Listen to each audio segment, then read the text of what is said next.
From Hollywood to your hood, public breakdowns are everywhere.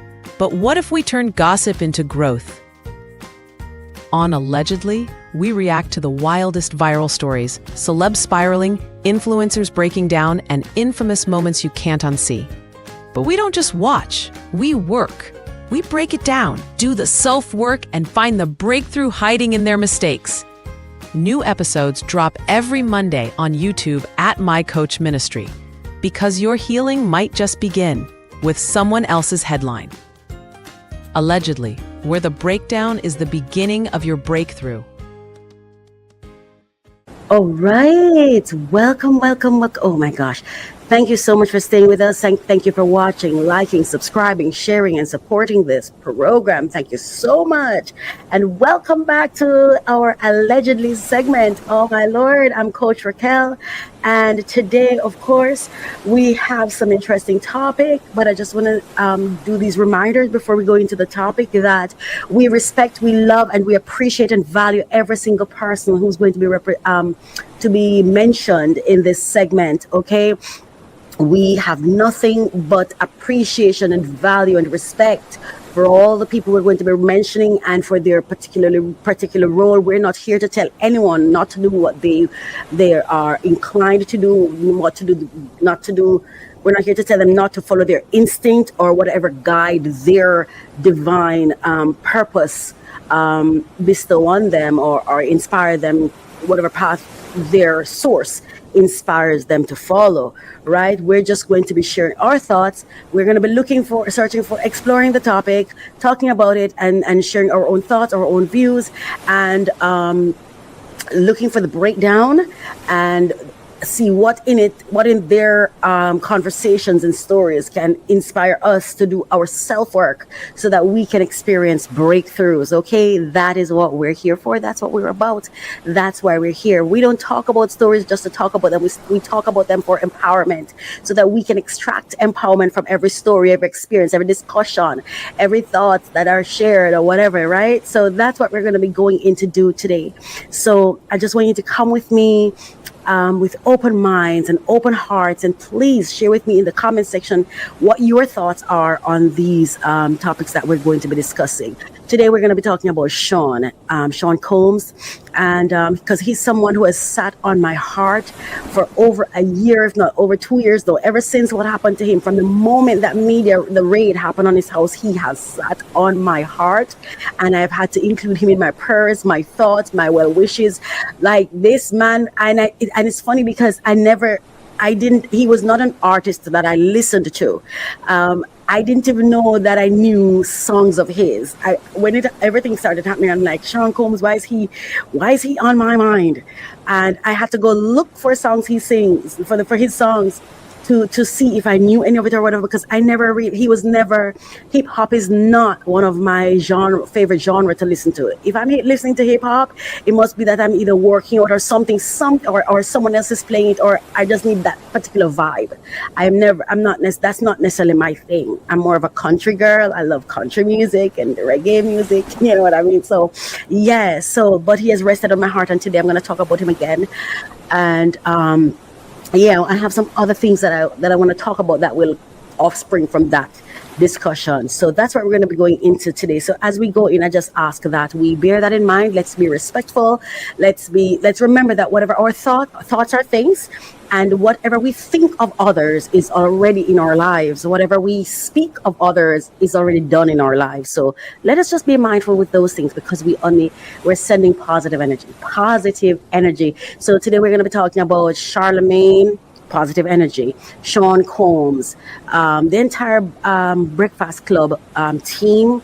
You have Jess Hilarious, you have Lauren, and you have DJ Envy. And I just want to say positive energy to those persons. I found this new YouTuber that I've been listening to, and I'm very impressed. Like he's very inspiring. You should listen to him.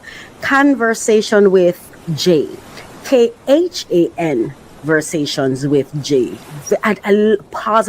He's one of the positive voices in the noise, amid the noise, you know. And so I have a clip from him that I'm going to be playing to, and I just want to say to them before I go into it, thank you so much for your experience, your work, your breakdowns, your breakthroughs that inspire us to do our self work to achieve breakthroughs. I just want to say thank you to you. We appreciate you. We value you. And no matter what direction or thoughts or opinions or perspectives go, we do this out of nothing but respect for you and gratitude. So thank you for living the breakdowns so that we could be inspired to do our self-work and achieve breakthroughs from inspired by your story. So I just want to say thank you. Thank you so much. So before I go into the story, I just want to share the copyright disclaimer under Section 107 of the Copyright Act 1976. Allowance is made for fair use for purposes such as criticism, comment, news reporting, teaching, scholarship, and research. Fair use is a use permitted by copyright statute that might otherwise be infringing. And today, I'm not seeking to infringe on anyone's content. However, as a complement to the content creator, we're going to be commenting, and I don't know if you want to call it criticizing. I don't like that word, criticize. But definitely using it for news reporting and teaching and research. All right, so we're going to do that. Before I go into the Sean Combs story, there's one I want to share first. So they say perfection is the goal, but here's the thing. Perfection isn't just a goal, it's a ghost. It slips through your fingers, whispers you're never enough, and leaves you chasing shadows while life races by. Now, on the screen, you'll be seeing a photo. One day, day one. I came across this photo on Facebook, and it kind of stirred something in me. I don't think that the person who shared the image was necessarily thinking of a negative thing, and again, having aspirations isn't a bad thing, right? But this picture, as you can see, and for those who can't see, a barefoot black child, I think it's a boy, clothed in tatters, staring in a mirror. In the reflection, a well-dressed boy, quote-unquote well-dressed, because who determines what well-dressed is, but a boy in a suit and tie. Yes, suit and tie. A well-dressed boy in a suit holding a book. The caption reads, "One day and day one." Motivational, do you think? On the surface, maybe, but let's peel it back. Let's peel it back a little bit first. This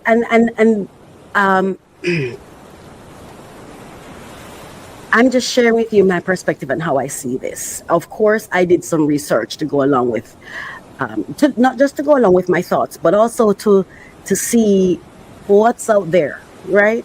Okay, so first, this is the contrast trap. And this is something I always say, never compare. Never compare. I think comparison is a trap that we fall into, and if we're not careful, we will have calamity, right? Because no two persons are the same, and I believe the universe made that intentional, that no two people would be the same. All right, but anyway, let me just go to this. First, this is the contrast trap. Research says when we compare ourselves to idealized images, our self-worth doesn't rise, it collapses. Because even just now, right, when I said there are two images, and one is he's in tatters and one is he's in a suit. And I think for most persons, especially those in the Western world or those who have been quote unquote educated, we are thinking, we have thoughts around that which one is considered the well dressed and which one is considered the tattered, right? But who determines who says these two are not two well dressed people at different stages in life, right? Anyway, I will never understand a dress code being a goal when we were born naked. Anyway, So it doesn't, our self-worth doesn't rise, it collapses according to research. Second, it's stereotype threat in a frame, pairing blackness with poverty and success with whiteness with whiteness coded dress primes the message: you don't belong until you transform. Third, it's poverty myth recycling. Mass media already overrepresent Black Americans as poor at twice the real rate. Images like this keep that loop running, and it's not just for Black Americans, but it's also for Black people around the world. Because I'm in Jamaica, and I'm telling you, Jamaica, it's like a little USA. We're so heavily influenced by what they do. Fourth, it dehumanizes. Depicting children voiceless and pitied literally lowers empathy responses in the brain. Fifth, it teaches classism early. Studies show even 5-year-olds judge worth based on clothing cues. Adults do it in interviews. Sixth, it shames. That day one ultimatum suggests if you haven't started, you've failed morally, not just circumstantially. Seventh, it erases mobility math. Today's young adults have only a 50% chance of outlearning their parents, down from over 90% in the 1940s. Eighth, it ignores the bandwidth tax of poverty. Scarcity can sap the mental focus equivalent of losing 13 IQ points. Ninth, it gaslights biology. Long-term stress from disadvantage reshapes your brains. This isn't about polish, it's about policy. And 10th, it breaks dignity first rules. From UNICEF to humanitarian codes, these guidelines exist to stop exactly this, stripping away humanity for a quick emotional punch. So while the image claims to inspire, it's really just polishing the bars of a mental cage, reinforcing that you are less than until you look a certain way. The truth? Perfection is not the starting line, and you're not broken just because the world tries to hand you a fixer-upper version of yourself. Your value exists now, and that's the part no mirror can take away. And I intentionally had this story before I go into the Sean Combs story. I hope I don't get emotional because I was emotional before. I hope I don't. I'm going to be trying my best not to. All right. Okay, let's go. So, I was watching the Breakfast Club on YouTube, and it struck my heart. Actually, I was watching the Breakfast Club, and well, the other day I watched a different one. When I was planning this episode, I had the second video I'm going to share with you is by a YouTuber, Conversations with Jay. I saw that video, and it's been just on my mind.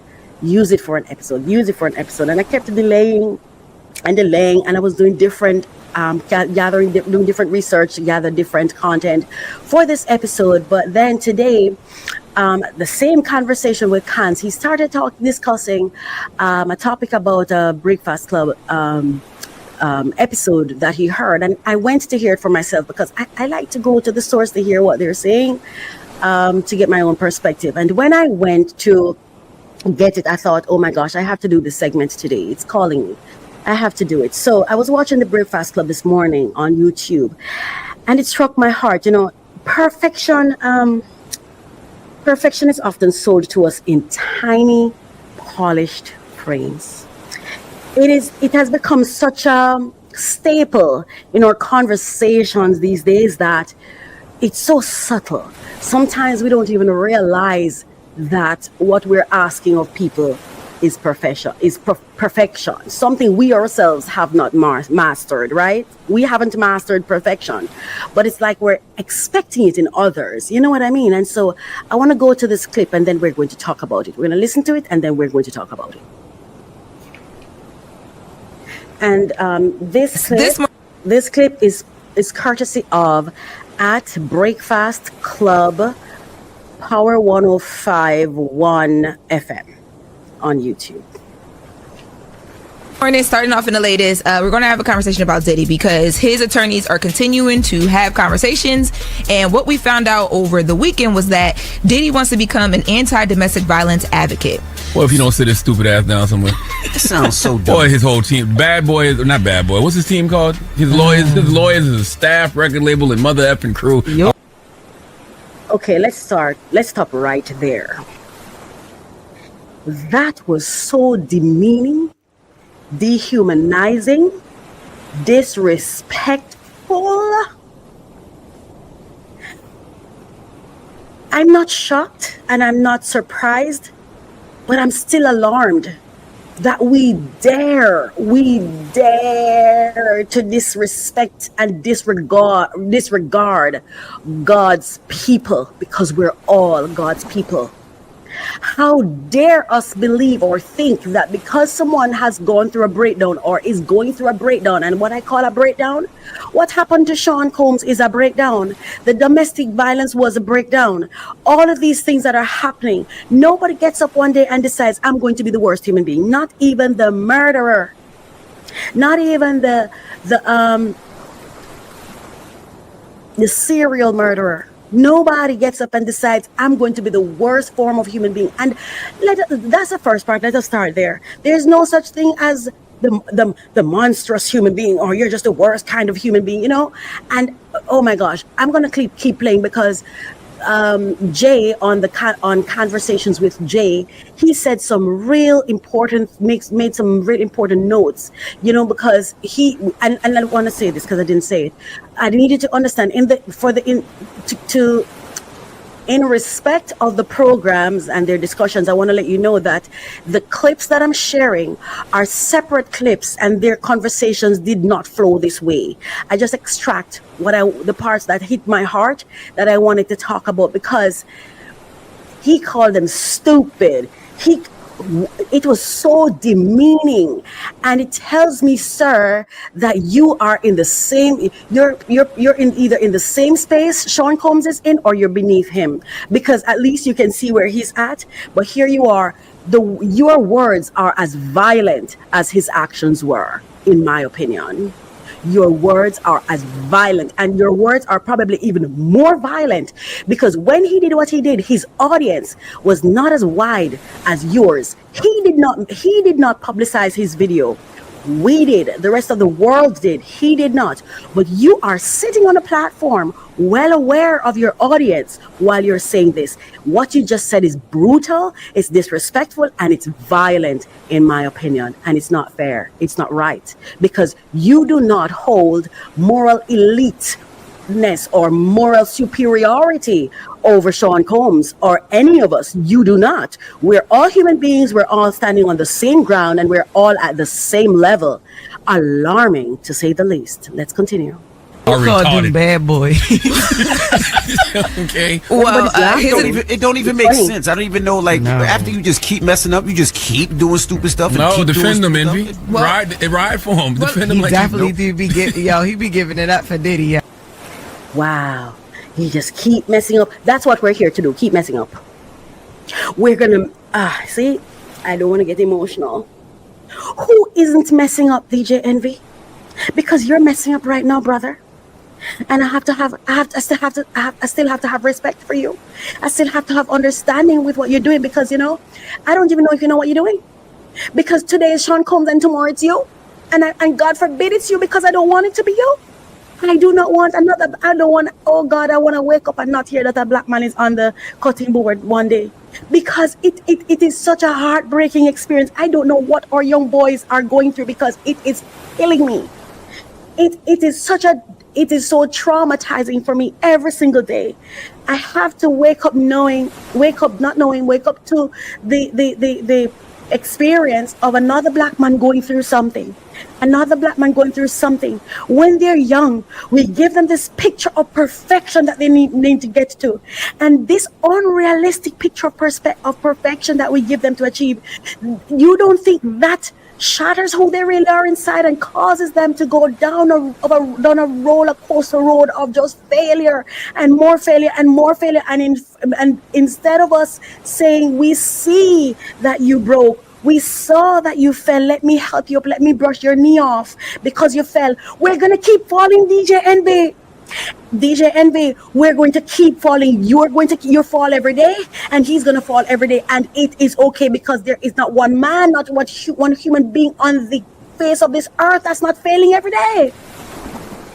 Our failure may not look like his or may not be platformed like his, but it exists, and it hurts no less the people it hurts. And they're laughing like it's funny. This man's life is hanging in the balance. He is in a place, they have put this man at a place based on legal decision, law decisions. And this place that he's at is no more upholding of the law than he was. What is wrong with us? Where they have this man in the legal system, that they have him in the jail that they have him. Have you heard the reports of the state of the place? How is the state of the jail legal? How is that legal? How is that human? How is that fit for humanity? So you say this man is wrong for what he did and place him at a place that performs worse than he did, that's more cruel than he is, more dehumanizing than what we claim he did. I wonder if I'm coming across clear here.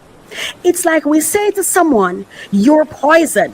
And so we who don't have poison in us, or we who are in charge of our poison, we are going to be that law over you, to tell you that you are not good enough. And because you're not good enough, you have to be under our control. And when you go into their control, you realize that they are even more poisonous than he was. What Sean Combs did to Cassie, and not just to Cassie, to himself when he attacked Cassie, right? Because Cassie wasn't the only victim that day. Cassie was not the only broken that day. They both were. What they did or what he did does not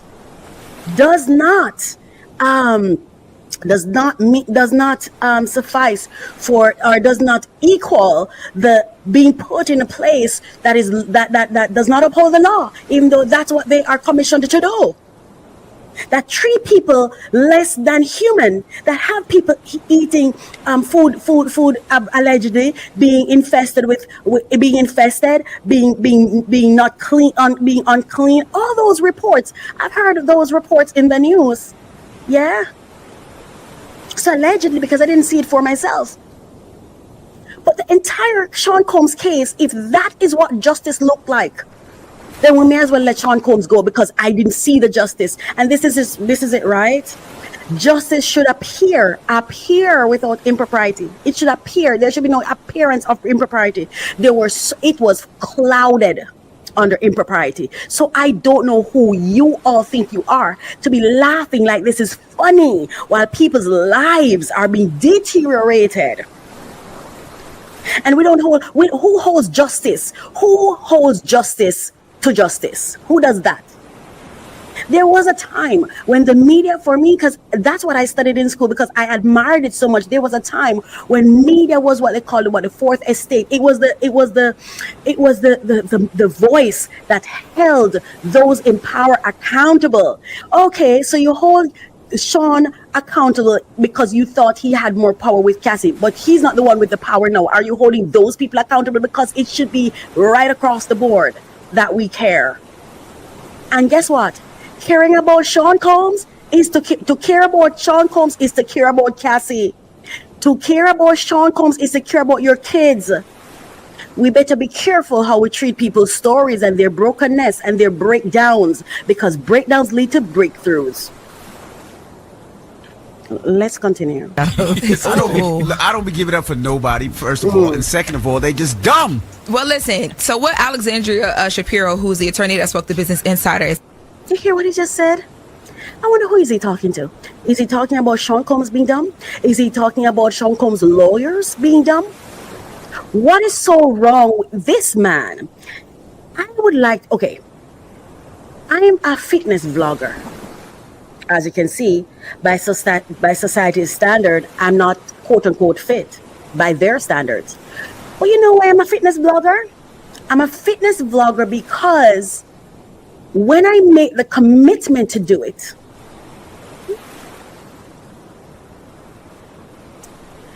how did we get here? When I make a commitment, when I do it this way, where I'm committed, where I have viewers who are watching, I have subscribers, so I have an obligation to someone else, it empowers me to keep my word to myself. It empowers me to, I love working out. I love the fitness, but sometimes my humanity steps in and I feel lazy or I don't feel like I want to. But because I have subscribers who sometimes may say, hey, we didn't see any video today or tomorrow, or they'll say, oh, I saw that one. Thank you. That one was so inspiring, blah, blah, blah, blah. That commitment that I've made with them by doing it public, it empowers me in a way, and it inspires me to get up every day and do the work, even when I might not want to. So who is to say that Sean is not the best person to be that kind of advocate, an anti-DV advocate? Because that would be a commitment that will help him hold himself accountable, and that commitment can be a partnership where instead of us just expecting him to be perfect, that partnership, that commitment helps him when he's weak, helps him when he might fall back into old patterns, help him as he works on himself. Who on God's earth says you go and fix yourself and come back? There is no fixing self. We're humans. So he's going to go to some perfection school and they're going to fix him and he's going to come back and he's never going to be human again. He's never going to be flawed again. He's never going to make a mistake again ever in his life. What are we talking about? People, I am far more empowered and inspired when I'm working with someone who I know is just as fallible as me, who I know understand the pain that I go through, people who know how tempted I am to do the thing that I probably should not do. So having Sean Combs do that, I would listen, and I'm not even a DV. I'm not someone who has ever done committed violence against someone, but I've witnessed it and it affects me. It has affected me my entire life because I've witnessed it so much. And what I saw Sean Combs did, what I've experienced from my mother is 10 times worse than what I've seen Sean do to Cassie. So why are we sitting up here as if we're some moral elite group who have never seen such violence before, when you yourselves are violent with your kids? Possibly, we don't know. Yeah, we have parents violent to kids. We have people out here behaving as though what Sean did to Cassie because somehow somebody died and made Cassie God. And that's not to demean Cassie either, but they were both broken. And they both need to get DV courses or classes. Because lest we forget, sometimes people who have suffered from certain violence, certain experiences sometimes become perpetrators. So she needs her healing too. These two people went through brokenness, but no, we want to say one was a pure, fully 100% victim, and one was a pure, fully 100% monster. What on God's earth? You all need to listen to yourselves, because you know what? The way you're behaving right now is worse than what Sean Combs did on that day to Cassie. At least he was high, reportedly. Come on, people. We've got to do better. We've got to do better. Saying is that in the future, Diddy wants to work with domestic violence programs. He says that he wants to talk to like other people who are committing these acts, and children, and just different people, to basically say, hey, here's what happened to me, here's what I went through. I don't want y'all to do the same things, make the same wrongs that I did. Basically trying to help people before they get to that point. Yeah, in the future, after you've done the work, I have no problem. Well done, Sean Combs. God, you make me so proud. I'm so inspired by you. You don't know me, you may never know me, and that's quite fine. But I just want you to know from the very day I was introduced to you or I heard about you, I've been proud of you since, and I will be proud of you forever. I don't condone, and I don't even want anybody to say this. Don't even come over here with, oh, so you're okay with what he did? Oh, shut up. No, nobody is. Who could be? Who could ever be okay with violence being enacted on another person? But that doesn't mean that he loses his human value. That does not mean he loses his human value. I value this man as a human. I understand that there is brokenness in humanity. I understand that none of us are perfect. My God, why are you behaving as if you don't know? And I know you know. I know you know. I know you know better because you've made your own mistakes. Your parents have made mistakes. My father was a broken man. Nobody had to tell me he was a broken man because I saw it. And he also told me some of his experiences. And I listened to how people dogged him. Nobody helped him. What do you mean wait until he does work? No, he's ready right now. Judge, you need to release that man. I don't even know why on God's earth they still have that man in lockup. He wasn't charged with DV. So I don't even know why it's coming up. Charge him and then we can talk about it.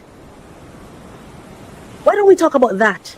Anyway, he is equipped right now because, like I said before, when you make a commitment that's attached to your healing process, I'm not a medical professional, but I'm telling you what works for me.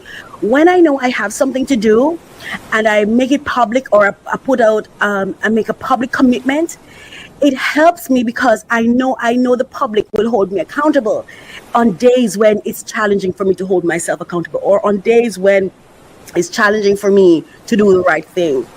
This is a daily walk that we're doing. So all these people are telling me, no, they're perfect right now. So they're the perfect talk show host. They're the perfect this, they're the perfect that. And look at the big mess you're doing right now. But that's okay too. You're not perfect. I don't expect you to be. And because you're doing this right now, let me tell you what your talk show, your behaviors right now is doing for me. It's saying to me, Raquel, you've got to be kinder. You've got to be kinder. It is demonstrating to me that I have more work to do on myself because I don't want to be you. I don't want to show up like that. I don't want to show up the way you all you four are showing up right now. So I thank you for this breakdown with you that's going to inspire me, that I hope will inspire me to work on myself to become a better person, because I don't want this to be me when someone else is going through hell. This is not how I want to show up. Let's continue.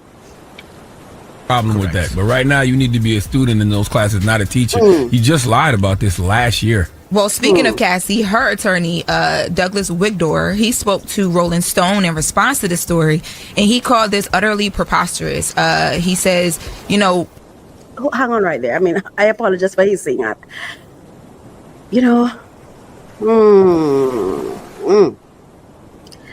Cassie got her 20 million. Sir,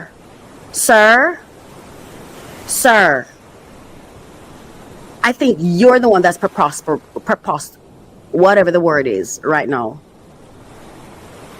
You just need to sit with your client. Like, sit. He's paid, okay? He's paid. And your response is ridiculous, because if you were someone who is objective and fair, you would sit back and say, you know what, if change is really what we're about, if preventing violence against women is what we're really about, put this man in every circumstance, every space, every position for healing. That's what everybody would be saying. He is already down. Stop kicking. Stop kicking. You got your 20 million, sorry. Cassie was paid, and she never reported this to the police. There is no police report that was released or that we've seen so far or even heard of. You're the one who is preposterous. Whatever. I know the word and I can't even, I mean, the way I'm feeling right now, I can't even. Stop it, sir. Stop it. Because if this was your child, that's not what you'd be saying. Stop it. The man has been in jail, and I think he's been there for longer than he should have been.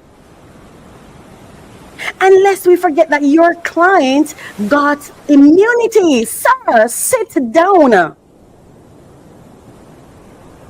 But I still thank you for your story. I still thank you for being so that I can learn, so that we can learn. But my God, audacity.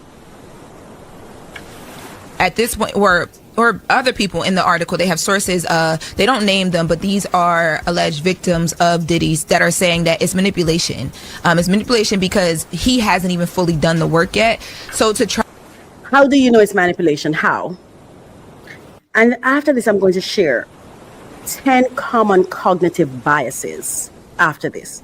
How do we know that this is about manipulation, and why can't he be given the benefit of the doubt? I want to play the entire clip, so I need to stop talking. Let's go. Try and, create this narrative that you want to go and help people do things that you haven't figured out for yourself yet. It's manipulation and it's disrespectful. And it's almost like I was going to say a slap in the face to the victims, but absolutely. Well, the judge realizes this is a PR stunt and not genuine rehabilitation. So when the judge doesn't, give him leniency at his sentencing, it's going to be stuff like this. That's the reason why. Mr. God in all his glory. Do you hear all those assumptions? All those assumptions? Let me ask you watching this right now. Let me ask you this. You're a billionaire. You go through all the embarrassment, the punishment, and everything so far that reportedly Sean has gone through. Would there have been any change in you on day one? Because I'll tell you about me. See? And maybe what these people are telling us is that they would have been manipulating, because that's what they're telling us. You see, we see people, our perspectives are based on who we are. And these people who are commenting are saying, I know I wouldn't have changed. I know that if I did this, it would be manipulation. I know that if I did this, it would have been a PR stunt. And that's how I know that's what he's doing. Well, let me say this. My perspective is very different, because I know from the very moment that video goes out, my entire life would have been changed. I would have been changed forever. The embarrassment, the memory of it. Let's not forget, this did not happen in 2025. It didn't happen in 2024, 2023, 2022, 2021, 2020. That's not when this happened. This happened sometime, I think it's 2016, between 2016 and 2018. Yeah, no, 2016. Because she stayed with him for another 2 years. Reportedly.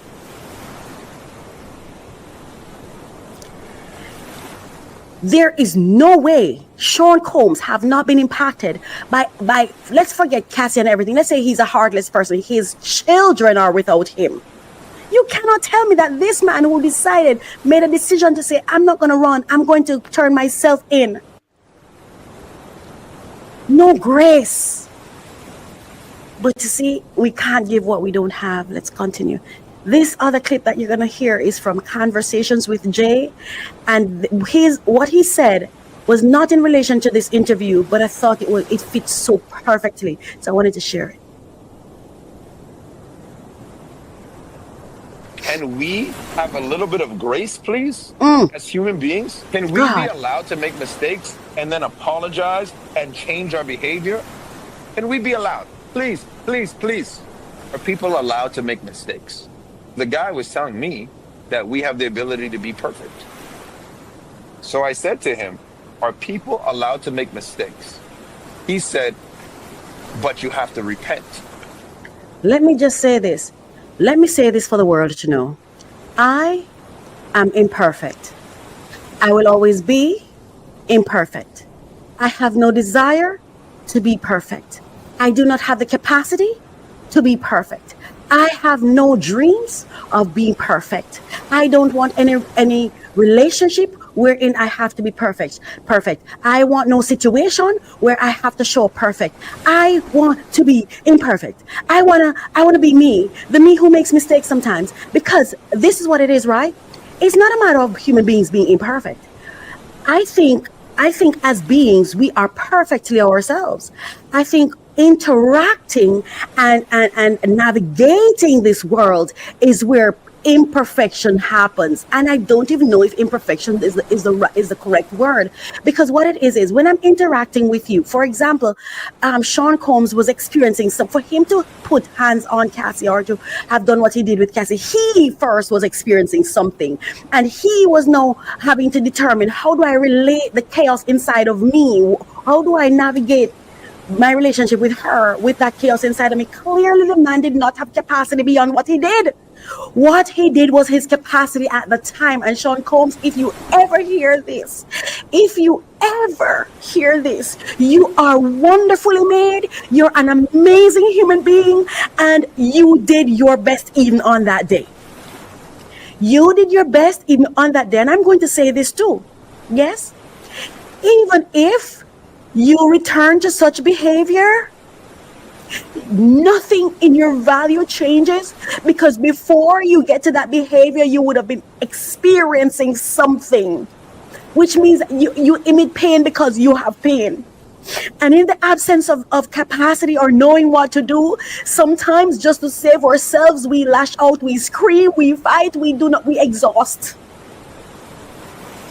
And I'm saying, it is my hope and my prayer that whatever purpose, divine purpose God had for you and used you for, when he did allow it, because God allowed it. This is the part we keep forgetting. God could have listen to me. I remember I had a business partner, right? And it's so crazy because he and I used to have some serious arguments, okay? And I remember one day, I was so mad at him, and every time in my head, I'm saying, I'm done, I can't do this anymore, I can't be bothered. Those were not the words that came out of my mouth. I'm telling you, I don't know what happened between my brain and the words that came out of my mouth. I kept saying, I think we need to pray. And every time I said things, I'd say, hold on. That's not what I meant to say. Why is that what I'm saying? And every time, until I just say, you know what, I'm done. Let's just pray or fast or something, because what I'm trying to say is not come out. What am I saying this for? And his name is Keith Merritt. At Keith Merritt on YouTube. Go ask him, because I'm not lying. Why am I saying that? I'm saying this to say, if God wanted to prevent that domestic violence act, he would have prevented it. And that God did not prevent it, I want to explore to learn what was he trying to teach us. Maybe exactly what he's demonstrating, the heartlessness, the gracelessness of mankind, the unkind nature of man, perhaps is what he was exposing. Because you see, this is the environment that Sean is in, is his behavior is a reflection of the environment he's in. His behavior is a reflection of the environment he's been in. And all of you is a part of the environment, because I have seen him with my own eyes on video on your platform. Why didn't you love him hard enough so he wouldn't be violent? Why didn't you be kind enough to him that whatever pain was inside of him would have been healed so he didn't become violent? Where is the grace? Where is the grace? I have no desire to be perfect. That's not a job I'm willing to. That's not a cross I'm willing to bear. And I said, of course you have to repent. He goes, do you know what repentance is? And I said, repentance is a 3-step process.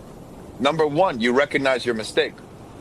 Number 2, you ask for forgiveness. And number 3, you change your behavior. And he goes, okay, yes, you're right. If somebody does those 3 steps, how are you still putting them in the doghouse? Number 1, recognize they did something wrong. Number 2, they've asked you for forgiveness.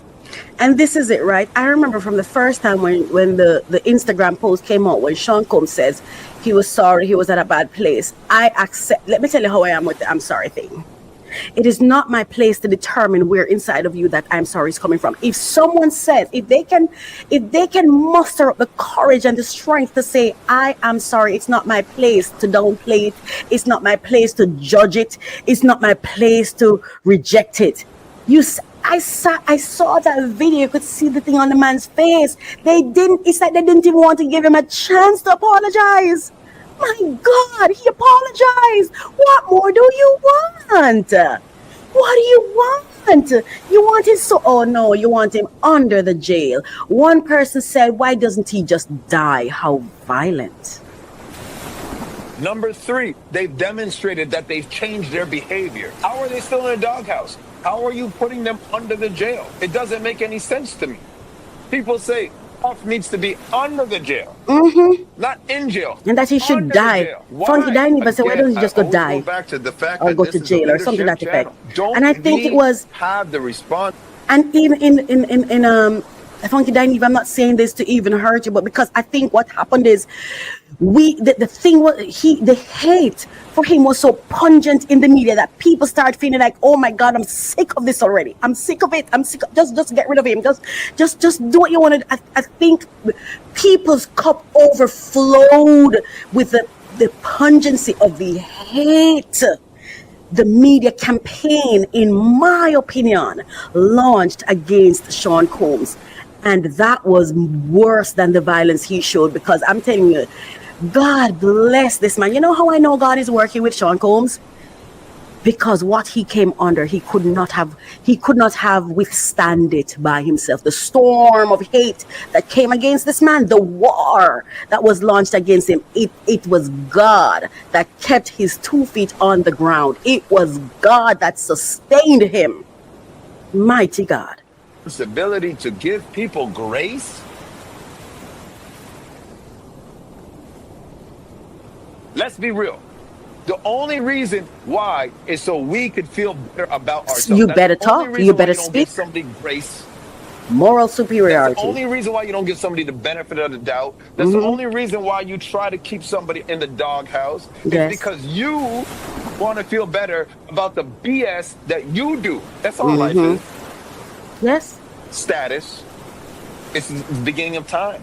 If Yeah. you want to hold something against somebody else, really, you're it better. means you have something within your heart. I'm better. You know why? I'm better than Your own you. worst critic, because you know all the sneaky, slimy, crazy, weird, disgusting things Yes. that you do. And that's why you think he's manipulating, because that's The what only you, person that's that who knows you all are. the stuff that you do is you. So we do it in 2 ways. We put ourselves down. We don't actually advocate for ourselves being number one in our lives. And that reason is because we know everything that we do. We're not empathetic to our future selves. And we don't feel like we deserve the greatest. Yep, You been deserve there. everything. You God deserve put you on the everything. planet, in this world, to go and get it. Absolutely. Another way is that we put other people down and don't give them grace because we want to feel up. Yes. The kid that got his scholarship and went to university My on God. Puff's dime to get out of the hood and make a better life for himself, for his family, and have a chance at generational wealth, to show people that it's possible. No, F that. That don't mean nothing. All that matters is the Cassie video. Yeah. That doesn't mean a damn thing. That person, him or hers child, son or daughter, is going to be able to live a better life and break a generational curse. No, we don't care about that. We just care about the video from 10 years ago. That's all we care about. No, but he beat Cassie. Get him under the jail. You know what I think happened? I think God allowed that video to be sent viral, and what it did was it has us all looking at ourselves. And I think because of that perhaps trauma or that ugliness that this video has forced us to see in ourselves, it's like we want to punish Sean for it. That video, it's like that video reminds us of something that is so ugly and so dark that we hate him for it. We hate that he put up a mirror to our faces. That has to be it. Because for me, I can't understand the hate at all. The man made a mistake. I've seen worse on camera. I saw this other video the other day where this man had a girl in the elevator and just punching her in her face until reportedly she went to the doctor and there were, I think it was nerves damage, bones cracked or something. The report is there. I don't want to misrepresent it. But yeah, when he punched and punched and punched, I mean, he gave that girl, in my estimation, more than 100 punches. How is it that hasn't gone as viral? How is it that I don't hear people calling for him to go under the jail and for him to die and blah, blah, blah? What about that man, the politician from, is it Kazakhstan or something, some place, that for what, 8 hours or something like that, that had his wife, I think he was at a restaurant, out of a restaurant, and people who were walking by reportedly thought they were just having intimate moments, and he was there, and I saw the video where he was captured, where he beat her to death. To Kazakhstan now, where a CCTV video has led to uproar across the nation. It shows a former minister beating his wife to death. This is Kwandaik Bishimbayev, Kazakhstan's former economy minister, a high-profile businessman, a favorite of former President Nazarbayev. He's on trial right now. Why? For beating his wife Sultanat Nukinova to death. Last November, he and Nukinova were at a restaurant. It was owned by one of his relatives. CCTV footage shows him punching her, kicking her, dragging her by the hair. He then dragged her to a separate room. There were no cameras there. And that's where he beat her to death.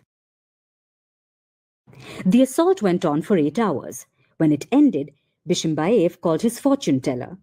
He assured him that his wife was fine. The ambulance arrived, but 12 hours later. By then, Nukinova was dead. Bishimbayev was charged with killing her. For weeks, he maintained his innocence. But when the CCTV footage surfaced, he could no longer do that. He accepted the crime but said he had unintentionally caused her death. Beat her to death? A teenager attacked by an officer at the Warren jail is going on the offensive, taking the city to court. The officer said, "Hurry up and take the picture, you little." And he said, "I ain't no." Just 14 days after the now viral moment of an officer assaulting a 19-year-old carjacking suspect, a lawsuit has officially been filed against the city of Warren on behalf of Jaquan Smith and Figer Law. He's about double the size of him. The 30-page complaint is now seeking $50 million in damages. Jaquan's aunt Tanisha Banks is just happy he's still here. The first thing that ran across my mind, did he survive? The big question is whether or not Jaquan received any injuries in the assault. He was treated at the hospital for his injuries, and he was cleared of no injuries. He is still, as of this day, having issues with head injuries. He's having headaches, dizziness, nausea. Either way, the now fired officer Matthew Rodriguez has been charged with misdemeanor assault. It also turns out he has a history of alleged excessive force. Nobody's talking about that, because Sean Combs is just the devil. And when I hear people exaggerate things like this, I have to say, you know what? God is at play here. God is at play here. So God, help me to do my self-work so I can see the message you're sending me while I'm attached to this story. Man, ugliness. Do you see how twisted and demented people's minds are? You, the person that thinks like that. He has done more for people than you have. And he has done more good than he has done more bad. for the community than you have. The first thing they want to do is bury somebody. That's a sickness. It is a sickness. Is throw grace out the window and bury them. And when you need grace, or when your loved one needs grace, you are nowhere near burying. You're nowhere near a grave site. Where are you? You're right there trying to protect. Oh, but everybody makes mistakes. Now all of a sudden your tune change. Let him without sin pass the first stone. Is written on my arm right here.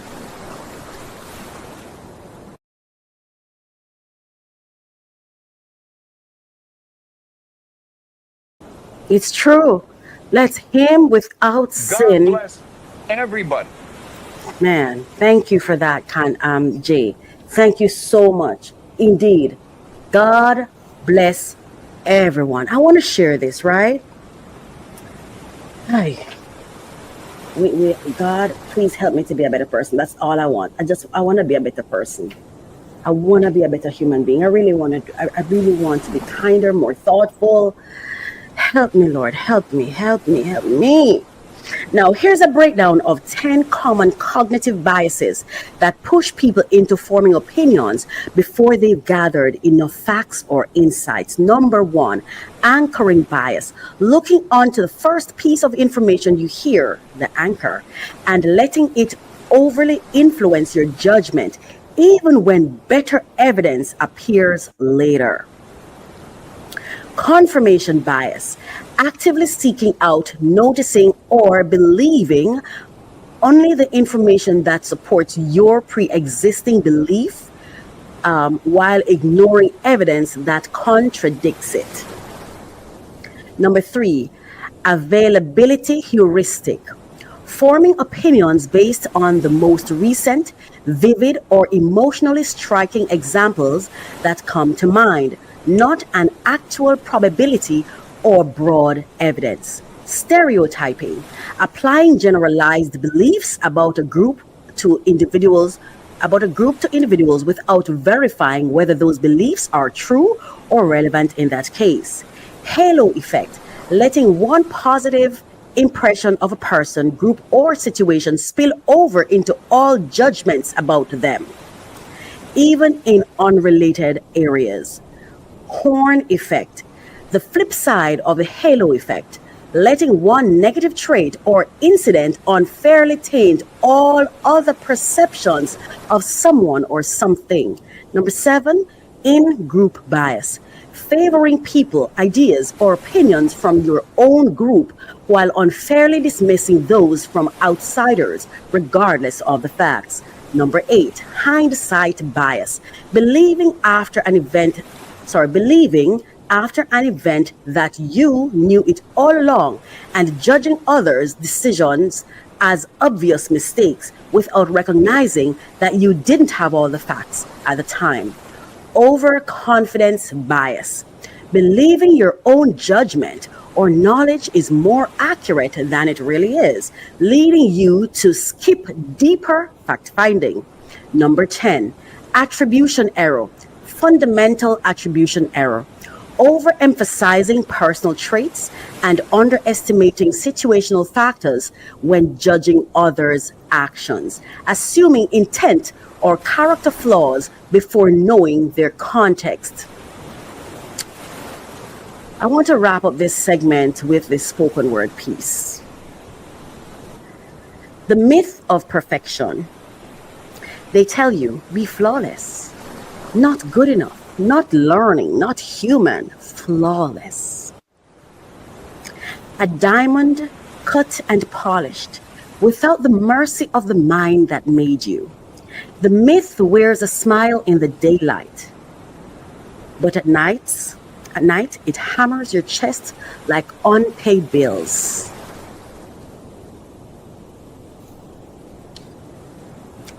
The myth wears a smile in the daylight, but at night it hammers your chest like unpaid bills. It says one wrong move and they'll hashtag you into history. Not the kind you want, the kind where your name becomes a trending topic, your mistakes the main course at the digital dinner table. Grace don't go viral. Grace don't sell ad spaces. Grace don't buy someone a penthouse view. But outrage, that's primetime currency. Every slip up is a stock market, and your shame is the blue chip investment in someone else's clicks. We live in a world where people scroll with one hand and sharpen their judgment with the other, where compassion is an unpaid internship and criticism is a corner office with benefits. They expect you to live like the internet is watching, because it is. Expect you to smile through pain, because your pain makes them uncomfortable. Expect you to rise without stumbling, because your stumbles threaten the story they've told themselves about how success works. But here's the truth. Perfection is a prop, a stage light blinding you to the cords, the cracks, the scaffolding in the back. Perfection is a marketing strategy, not a measure of worth. We are allowed to be unfinished, allowed to trip, to grow in public without an applause track, allowed to make a life that is more honest than beautiful and more free than flawless. So keep your grace for yourself. Spend it daily. Let it drip into the cracks of your reflection, because the myth of perfection, it only works if you believe in it. And I'm done believing in cages that look like crowns. Remember, you were born for bold moves. Now go turn pressure into purpose and tell them Coach Raquel sent you. That brings Allegedly to a close for today. Let's go to our next segment. I love to open new packages. I want to be able to the latest information on top funding opportunities for entrepreneurs who are seeking funding. Come along with me and Coach Raquel, and this is a passion project for me, so I am so happy to bring this to you. Thank you so much for listening. Thank you for watching.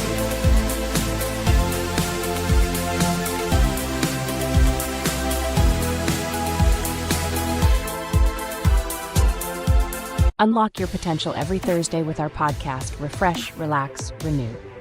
Join Coach Raquel as she guides you through personal development journeys. Each episode focuses on actionable steps to enhance your personal journey. The podcast features 3 main segments to keep you engaged. We start with discussions on trending topics relevant to your growth. Then we unbox solutions to common challenges we face daily. Finally, stay updated with fresh funding opportunities each week. Tune in every Thursday for new episodes, and see you there.